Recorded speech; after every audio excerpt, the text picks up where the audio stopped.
Orwell wrote about this, arguably most recently in the 20th century, that when people in power have the capacity to alter reality, that is a means to power.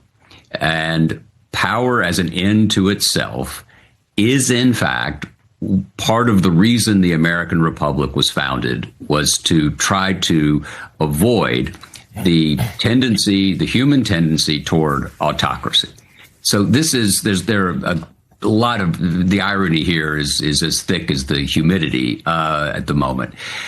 The American experiment began based on both a theological and a philosophical insight that we are all sinful, that we are all driven by appetite and ambition, that we really can't be trusted with power because most of what we would want to do is self-serving and wrong. Right. That was John Witherspoon at Princeton. That was James Madison. They had read Hobbes. They'd read Montesquieu. They understood Calvinism.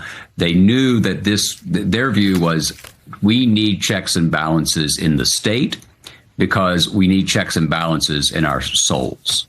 Right. That's as American as anything. And what these absolutists on the administration side want to do is remove the struggle. The struggle is the history. It's John Lewis going across the Pettus Bridge. As Joe said, it's Frederick Douglass standing and somehow saying in 1852, a black man born into enslavement, somehow Frederick Douglass said, I do not despair of this republic. The fiat of the Almighty, let there be light, has not yet spent its force. Why on earth did he not despair of this republic? He was right, but I don't think I would have said that. And so history is full of tragedy. There are comic moments. There are moments of immense triumph. And there are moments of terrible tragedy. And if you can't engage both, then you're a fantasist and not a citizen. Well, John, if you can't handle both, then if you're one of these fake Christian nationalists that don't ever read the Bible, just throw your Bible away, because that's the story of the Bible. I mean, you look at Joseph, thrown in a ditch to die by his brothers. He saves Egypt. He becomes a slave. He saves Egypt. He saves his brother. He saves his family. You look at David, a man after God's own heart, one of God's favorites. He kills a man. He commits adultery. But he's King David.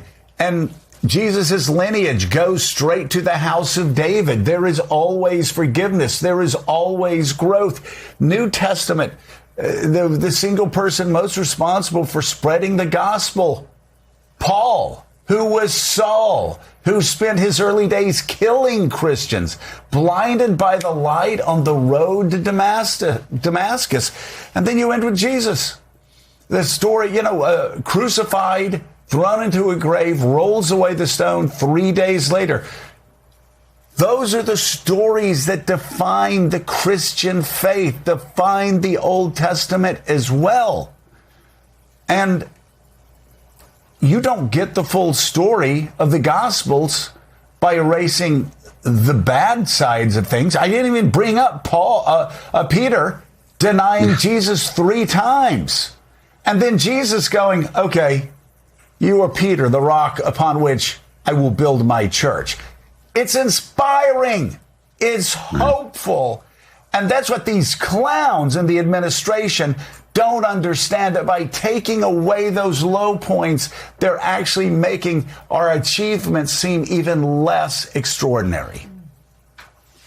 And I would say one of the fascinating elements, particularly of the last 80 years or so, is the conservatives, so-called conservative, because there's almost nothing conservative about the Trump administration. Remember, conservatism was supposed to be about the government staying out of business, staying out of culture.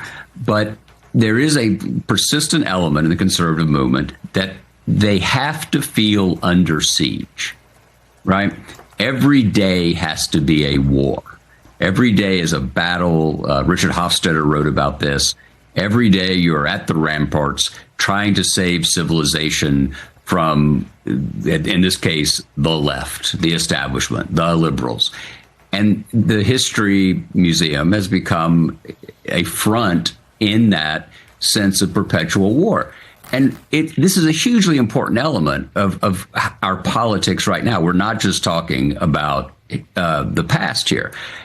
Every single day, one of the key elements of President Trump's appeal, I would argue, is that he has invested every single day with ultimate significance for those who are his followers. So there are cable chyrons calling you to the barricades. You have this dramatic struggle unfolding every hour of every day. And he said this almost 9 years ago. He said, I want my presidency to be like the episode every day, to be like an episode in a reality show where I vanquish my foes.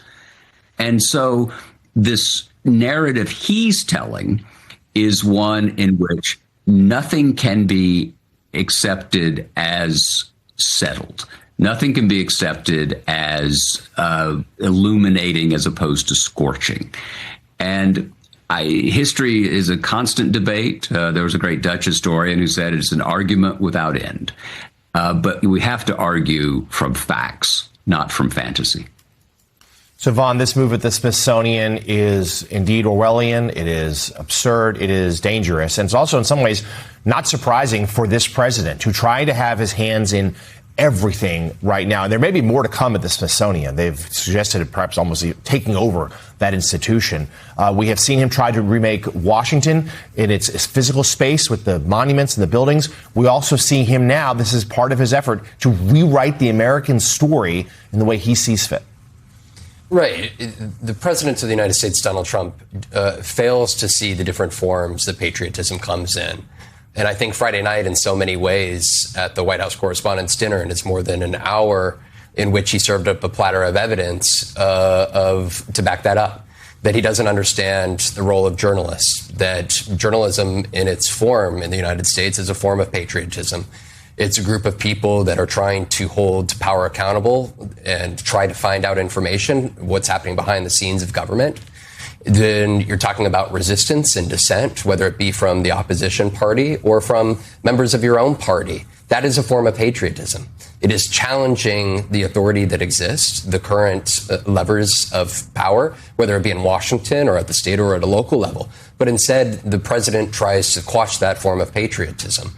And we have seen here now in this moment, I think it's important to understand that the president has people that are effectively trying to do that bidding for him in very aggressive ways. And when you look at our new reporting here and the ways in which there is a cognizance among some associates of his that in order for Republicans to win these midterm elections, they need to separate themselves from Donald Trump. Why is that? It's because all of them also realize that the president of the United States is unwieldy, he is unfocused, and he's going to say whatever he wants to say. And some point along the way, that they are the ones that could find themselves in the middle of that path, in that destruction, unless they do his bidding. And that is a reality that patriotism is in a very tough place right now, because the president of the United States is telling the masses and telling young people in America that dissent and that journalism is not a form of patriotism.